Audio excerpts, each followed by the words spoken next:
Saudara sekalian, mari kita berdoa. Bapa di surga, kami sungguh bersyukur kepada Tuhan untuk pemeliharaan Tuhan di dalam hidup kami. Mendengar sharing beberapa saudara kami, melihat keadaan saudara kami yang masih bisa hadir di Zoom ini, kami sungguh bersyukur. Di dalam arti mereka semua dalam keadaan sehat dan baik. Bapa di surga, terima kasih untuk pemeliharaan-Mu sekali lagi di dalam hidup kami. Kami rindu juga sebagai orang-orang yang percaya, kami tidak melupakan hal yang sangat esensi di dalam hidup kami sebagai pengikut Kristus. Bagaimana relasi kami terbangun, terutama di dalam kondisi seperti ini. Kami pun mengusahakan relasi kami terus terbangun dengan baik kepada Tuhan, bersama dengan Tuhan.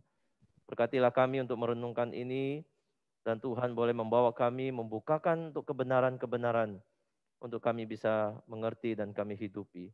Di dalam nama Tuhan Yesus kami berdoa. Amin.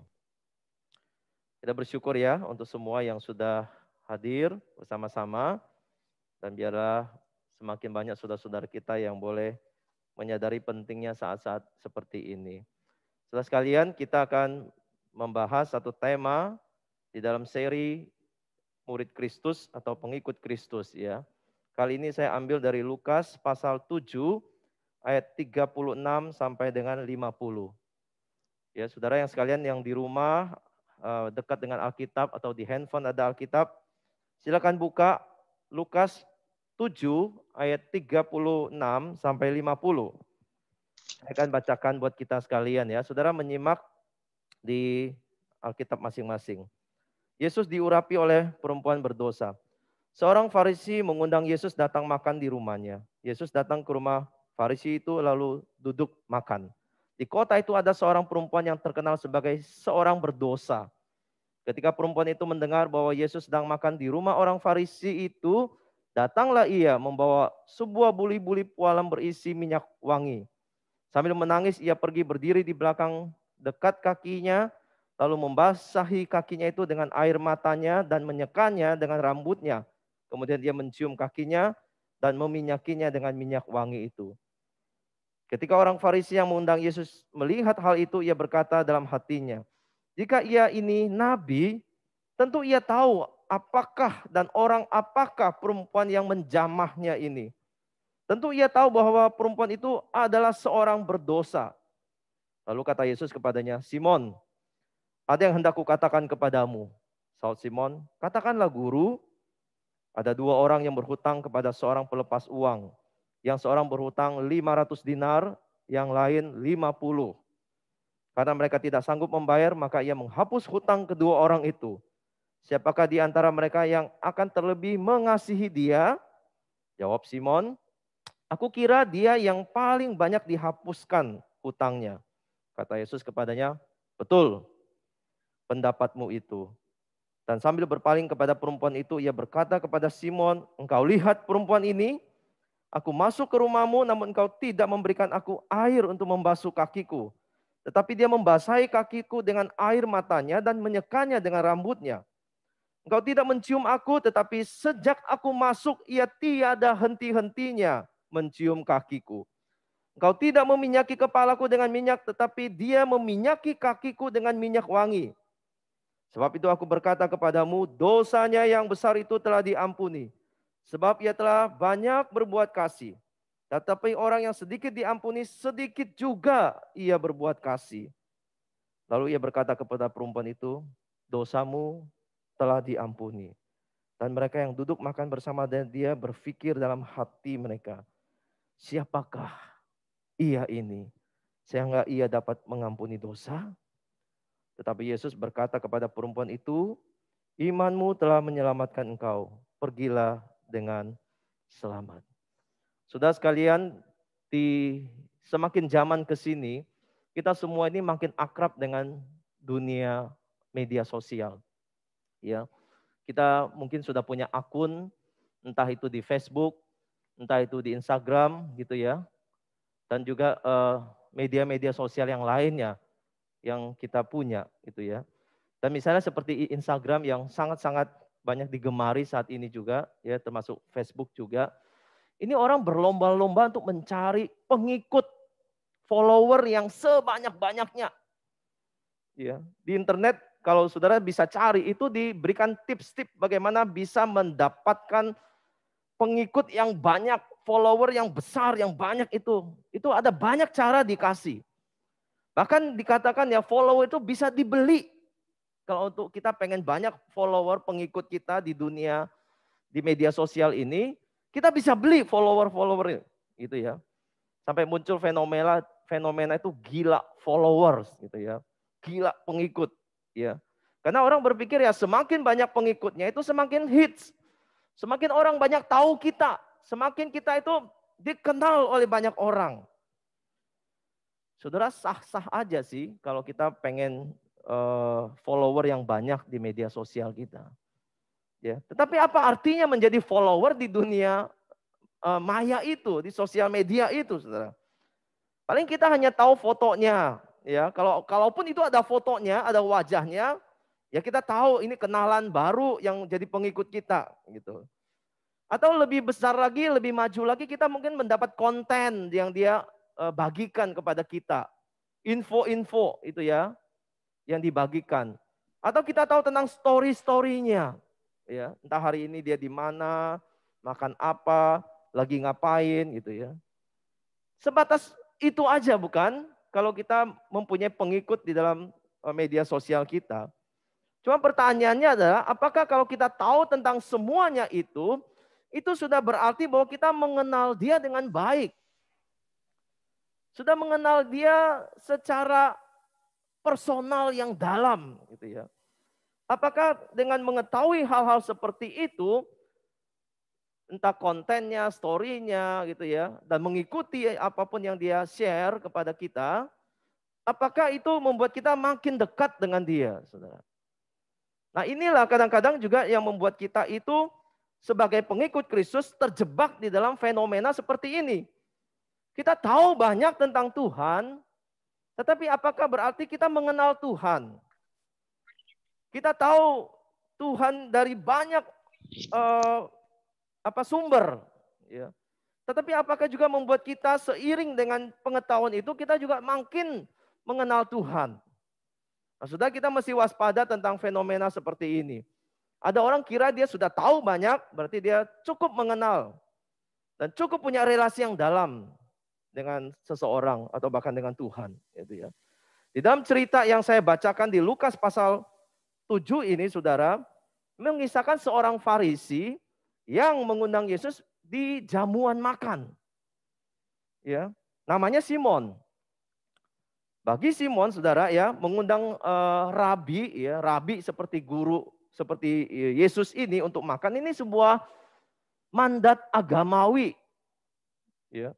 Dan mestinya di dalam jamuan ini Tuhan Yesus itu menjadi tamu kehormatan. Namun sekali lagi jelas kita melihat bacaan kisah ini, Simon hanya melakukan itu karena kewajiban. Bukan karena sungguh-sungguh ingin menghormati Tuhan. Sudah kita lihat ya dari perlakuan Simon ini kepada Tuhan Yesus. Di dalam jamuan makan, saudara, ada etikanya. Etikanya adalah salam. Salam itu bentuknya ciuman. Kalau tamu itu dari golongan yang setara, maka itu biasanya diberi salam dengan cium pipi, cium di pipi. Itu untuk kalangan yang setara sosialnya. Tetapi jika tamu itu seorang yang lebih dihormati, maka bukan cium pipi, cium tangan. Ya, tangan dicium ya. Mungkin seperti saudara kita yang seberang itu ya, cium tangan begitu. Orang tua, anak cium tangan orang tua gitu. Itu untuk seseorang yang lebih dihormati. Itu ya.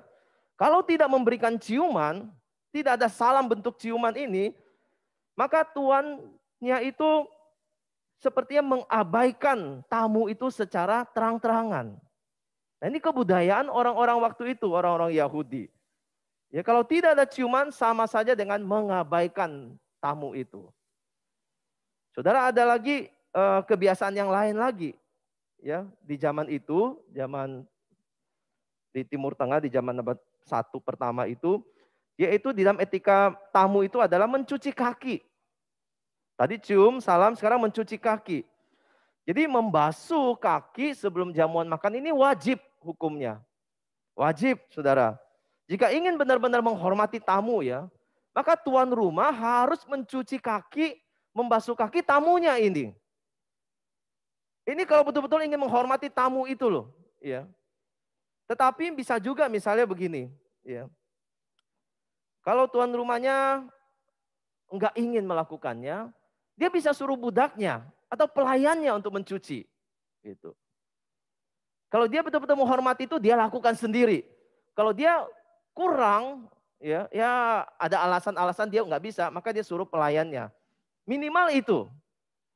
Nah, kita pernah ingat Tuhan Yesus pernah lakukan cuci kaki bukan untuk murid-muridnya sebelum dia disalibkan. Itu Yesus sendiri yang turun tangan loh, membasuh, mencuci kaki murid-muridnya. Nah, paling buruk ya, paling buruk kalau tuan rumahnya nggak punya pelayan dan nggak mau melakukan, maka tuan rumahnya sediakan aja air di baskom. Sodorin aja ke tamunya. Nanti tamunya yang cuci sendiri, kira-kira gitu. Itu yang paling minimal. Paling buruk itu sediain air lah. Gitu. Bahkan kalau untuk tamu-tamu yang sangat istimewa, itu dikasih perlakuan istimewa itu dengan minyak sebenarnya. Minyak yang dituangkan kepada orang itu. Ya, misalnya minyak zaitun, ya. Ini bukan minyak yang mahal, tetapi cukup untuk menggambarkan sebuah keramatamahan yang istimewa, ya, yang menyambut tamunya. Jadi ada salam, ada basuh kaki, ada plus minyak zaitun misalnya, atau minyak wangi seperti yang perempuan ini punya, ya, minyak di situ. Sudah bisa bayangkan ya waktu Maria itu mengurapi Yesus bukan dengan minyak biasa loh. Itu minyak narwastu yang mahal harganya. Dituangkan di tubuh Tuhan Yesus. Mahal sekali saudara minyak narwastu. Kenapa Maria melakukan itu? Karena dia tahu siapa dan dia mengenal siapa Yesus itu. Dia melakukan sesuatu yang tidak biasa dan mungkin tidak pernah dia lakukan untuk orang lain. Karena dia mengenal siapa Yesus. Saudara, di rumah Simon, Yesus tidak mendapat ciuman. Yesus juga tidak mendapatkan pembasuhan kaki. Tidak ada minyak juga. Apakah ini berarti dia lupa atau lalai? Bukan saudara. Karena dia tidak mengenali siapa Yesus yang diundang di jamuan makan itu. Dia tidak kenal. Ada satu buku yang mencatat Simon itu sebetulnya tahu tentang banyak firman Tuhan. Tahu dia. Umur 12 saudara tahu orang Yahudi itu sudah mengenal kitab Taurat. Bahkan Simon ini dikatakan umur 12 tahun menghafal 12 kitab perjanjian lama. Yang pertama. 12 yang pertama dari kitab perjanjian. Dia hafal. Umur 12. Saudara. Mengenal Taurat sekali dia. Umur 15 dia menghafal seluruh perjanjian lama. Dan dia juga menguasai, menghafal lebih kurang 300 nubuatan tentang Mesias yang akan datang. Di dalam perjanjian lama. Lebih dari 300 nubuatan itu dia hafal. Dia kenal saudara. Namun dia tidak sadar. Dia tahu nubuatan Mesias. Cuman dia tidak tahu Mesias itu di depan matanya. Tidak dikenali saudara. Simon mengetahui semua tentang nubuatan akan kelahiran Mesias. Namun dia tidak mengenalnya. Saudara sekalian, kita perlu juga mengingatkan diri kita dalam-dalam sebaik-baiknya saudara. Kalau ukur-ukur pengetahuan mungkin kita masih kalah dengan Simon ini. Ya, Simon ini. Tetapi pertanyaannya adalah seberapa dalam sungguh-sungguh kita mengenal Tuhan. Apakah kita punya relasi yang intim atau cukup intim dengan Kristus? Mungkin kita orang yang dari kecil sudah ikut sekolah minggu. Setiap minggu rajin ikut sekolah minggu. Mendengar cerita setiap minggu. Dari perjanjian lama sampai perjanjian baru sudah diulang-ulang. Kita sudah ingat semua cerita itu.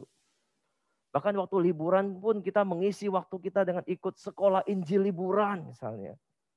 Ya. Sudah lebih dewasa dikit waktu kita remaja kita sudah ikut pemahaman Alkitab. menggali Alkitab. Bahkan kalau ada kuis di event-event tertentu, kita bisa menang kuis Alkitab. Yang menentukan kemenangannya adalah banyak luasnya pengetahuan kita tentang Alkitab. Itu penentu kemenangan. Atau kalau kita sudah dewasa seperti sekarang ini, kita banyak ikut seminar ini, seminar itu. Tidak terhitung, banyak sekali. Ya, sekarang gampang sekali ikut seminar dengan Zoom. Bahkan banyak yang free. Kita belajar banyak hal di situ. Dan sungguh luar biasa bukan? Kita banyak belajar tentang Tuhan. Tentang firman Tuhan. Dan itu hal yang baik dan luar biasa, bukan? Itu. Tetapi sayangnya ada orang-orang dengan pengetahuan yang sangat tinggi. Tetapi tidak mengenal Tuhan.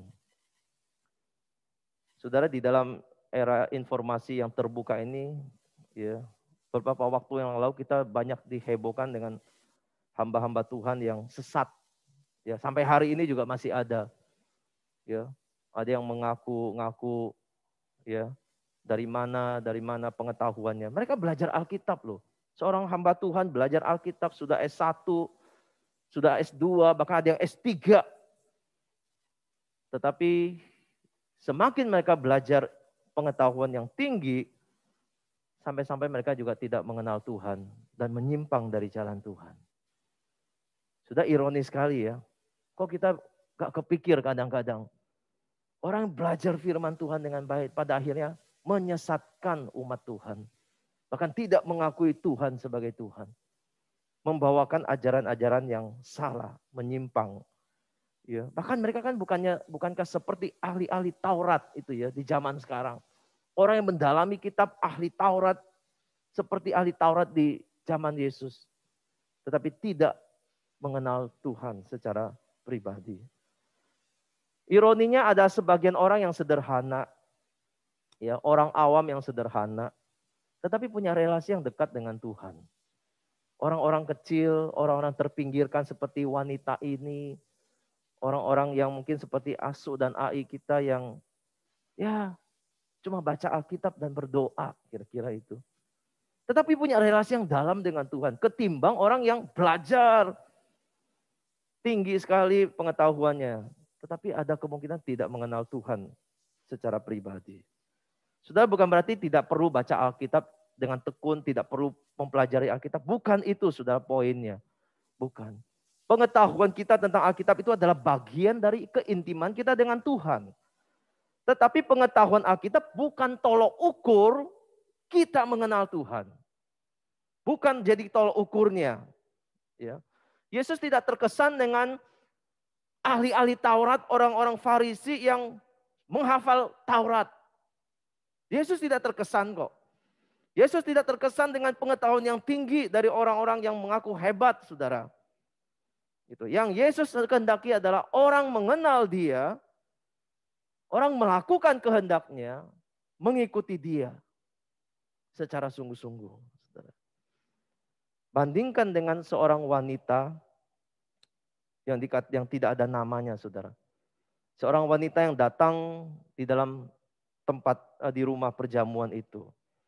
Ya.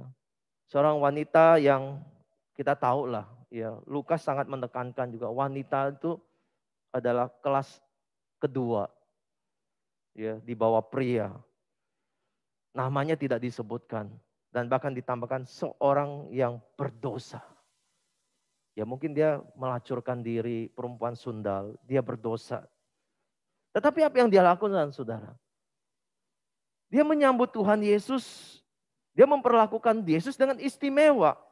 Membasuh kakinya dengan air matanya yang mungkin penuh penyesalan. Ya, karena merasa dirinya berdosa.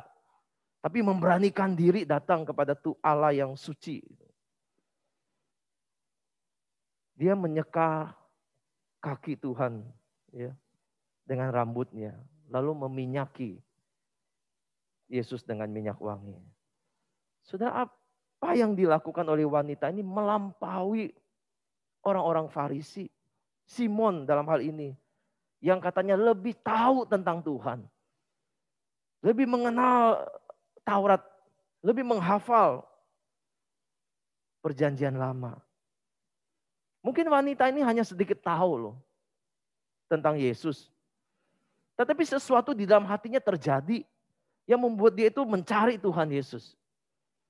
Mungkin ia telah mendengar ajaran Yesus di hari sebelumnya. Dia mendengar. Dan sesuatu terjadi dalam hatinya, ada perubahan. Sehingga mendorong dia dengan keberanian untuk mencari Tuhan Yesus. Dan melakukan sesuatu penghormatan yang luar biasa. Di tengah-tengah orang-orang yang berintelektual. Saudara, bagi Yesus, apa yang dilakukan wanita ini adalah sebuah ekspresi kasih. Sebuah ekspresi orang yang telah mengalami kasih Tuhan. Sebuah ekspresi iman. Saudara, kalau perhatikan ayat 47, ya, 48 saya bacakan. Yesus berkata, sebab itu aku berkata kepadamu, dosanya yang banyak itu telah diampuni karena ia telah berbuat kasih. Sebuah ekspresi kasih, saudara.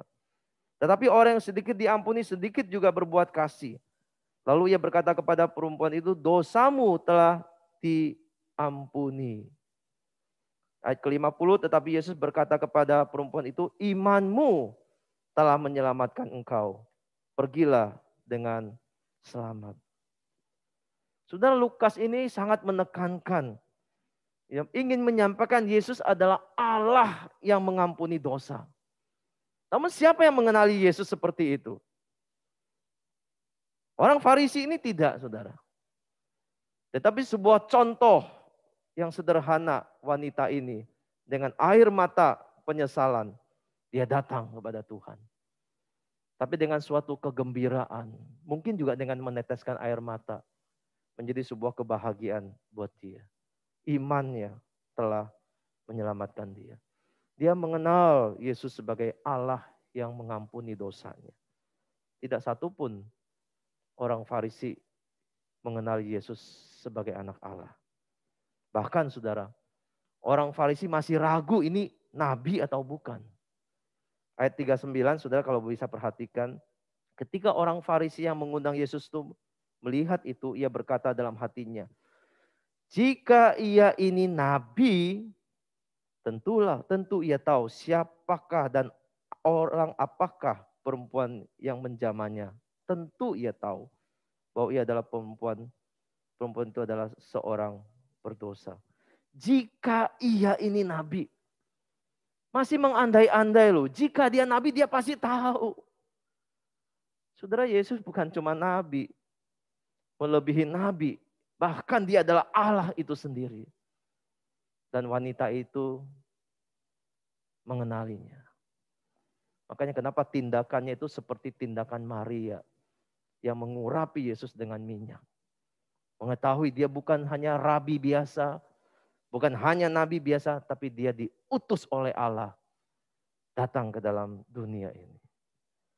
Saudara sekalian, sebagai pengikut Kristus, pengikut Yesus, Tuhan mau kita benar-benar mengejar pengenalan akan Dia. Bukan semata-mata soal pengetahuan. Bukan semata-mata itu. Paulus pernah berkata dalam Filipi 3 ayat 10 sampai 11. Yang ku kehendaki ialah mengenal Dia. Yang ku kehendaki ialah mengenal Dia. Dan kuasa kebangkitannya dan persekutuan dalam penderitaannya, di mana aku menjadi serupa dengan Dia dalam kematiannya, supaya aku akhirnya beroleh kebangkitan dari antara orang mati. Saudara, Paulus ini orang yang juga dari kalangan Farisi, dengan aliran yang sangat keras dan sangat ketat. Dan saya yakin dia sangat menguasai Taurat. Dia sangat mengetahui tentang semua kitab di Perjanjian Lama. Pengetahuannya luar biasa. Dia mengenal Injil. Dan dia juga punya doktrin yang baik. Pemahaman teologinya luas sekali. Dan dalam sekali. Kalau kita baca dari surat Roma sampai semua surat yang dia tulis. Luar biasa sekali pengetahuannya tentang Tuhan. Tetapi dia tetap mengatakan yang aku kehendaki adalah mengenal Dia. Dan kuasa kebangkitannya. Sudah pengikut Kristus bukan diukur dari pengetahuannya. Tapi sebuah ciri yaitu untuk mengenal Dia, makin mengenal Dia, dan makin mengenal Dia. mengejar sebuah keintiman, menuntut diri untuk makin dekat kepada Tuhan. Mengenal Tuhan lebih dan lebih lagi. Pengetahuan kita bisa peroleh waktu kita baca. Orang di luar Tuhan juga bisa tahu tentang Alkitab kalau mereka baca. Bahkan iblis pun tahu Alkitab lebih dari kita. Tetapi mereka tidak punya relasi dengan Tuhan, bukan? Mereka tidak ada keintiman dengan Tuhan. Saudara, keintiman adalah proses hidup bersama dari hari ke hari dengan Tuhan. Di situ terjadinya. Seiring dengan perjalanan kita dengan Kristus sebagai pengikut Dia, pengetahuan kita akan bertambah kok. Kalau hubungan kita makin dekat. Jadi yang dikejar dulu adalah hubungan yang dekat ini. Bukan pengetahuannya lebih dulu. Saudara, seiring kita mengenal Dia, maka pengetahuan kita juga akan bertambah. Sudah, ini seperti hubungan kita dengan pasangan hidup kita, bukan? Kalau kita melihat hubungan kita dengan Tuhan itu adalah hubungan kita dengan pasangan kita. Bagaimana kita mengenal Dia? Karena kita hidup bersama dengan Dia. Menjalani hari-hari dengan Dia. Bergaul bersama, makan bersama, berkomunikasi bersama. Makanya kita tahu pengetahuan itu bertambah. Kita tahu apa makanan favoritnya. Kita tahu apa sampo yang dipakai, sabun yang dipakai. Kita tahu apa hal-hal yang tidak dia sukai dan dia sukai. Kita tahu kapan hal-hal yang bisa membuat dia menangis atau membuat dia tertawa. Kita tahu karena kita hidup bersama-sama dengan dia. Nah, pertanyaannya adalah, saudara, sebagai orang Kristen, adakah kita belajar hidup bersama dengan Tuhan? Sebagai murid Tuhan, sebagai pengikut. Bukan sebagai penggemar saja. Adakah kita berusaha untuk melibatkan Tuhan bersama-sama dengan di dalam pekerjaan kita? Misalnya. Apakah kita juga berusaha untuk menghadirkan Tuhan bersama-sama berjalan dengan kita waktu kita berkeluarga? Waktu kita studi bersama-sama. Atau waktu kita sakit seperti sharing dari beberapa rekan kita ini. Saya yakin mereka juga makin dekat dengan Tuhan. Apalagi di situasi yang orang banyak sakit. Harusnya membuat kita makin menyadari kebutuhan kita akan Tuhan itu makin besar. Dan adakah kita berusaha juga untuk belajar mendengar suara Tuhan dalam setiap hal yang kita lakukan. Mencari apa yang berkenan kepada Tuhan. Sebuah pengejaran untuk makin intim dengan Tuhan. Adakah rasa haus seperti itu di dalam diri kita? Ataukah kita hanya mementingkan soal pengetahuan? Akhirnya kita bisa terjebak seperti orang-orang munafik. Atau kita mengejar sesuatu yang seperti Paulus kehendaki. Mengenal Dia. Mengenal Dia. Di dalam hari-hari hidup kita. Kalau bahasa perjanjian lama itu seperti Nuh. Itu bergaul dengan Tuhan. Bahasanya itu bergaul dengan Tuhan. Setiap hari. Ya, boleh dikatakan 24 jam bahkan waktu kita tidur. Tuhan itu selalu bersama-sama. Dan kita selalu membangun komunikasi dengan Dia.